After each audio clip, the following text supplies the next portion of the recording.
हमारे विकास बाबा भाई आइए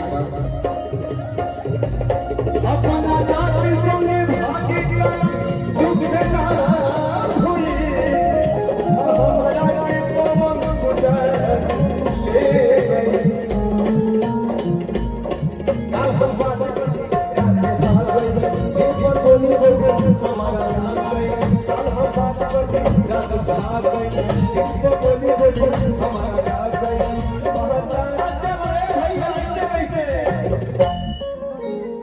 कि पता चलो कि हमारा के छोड़ के दूसरे से भागो। वो भाई के नाम हमारे छोटे भाई विकास पांडे, इनके लिए एक बार ताली बजा दीजिए। बहुत अच्छे कर हमारे भोजपुरी की क्या बात है। सोचते रही आई लव यू सोचते रही आई लव यू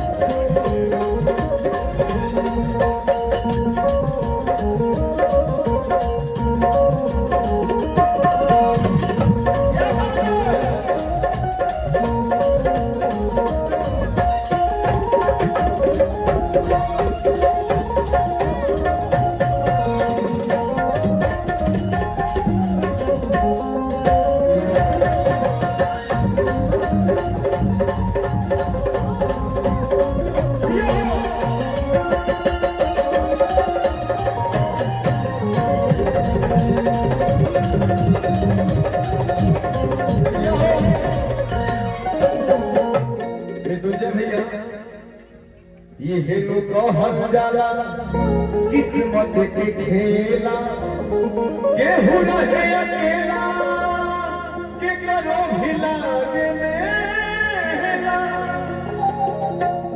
यू के आस में तीस के मिलता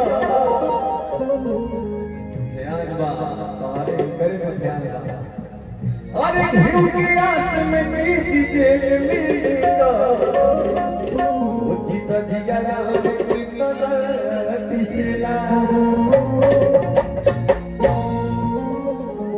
एगो सुंदर मेहरारू अपना पति के चिट्ठी लिखल भैया जी वो प्रिया परदेश बानी आप जल्दी आ जाए दोनों भाव से बहुत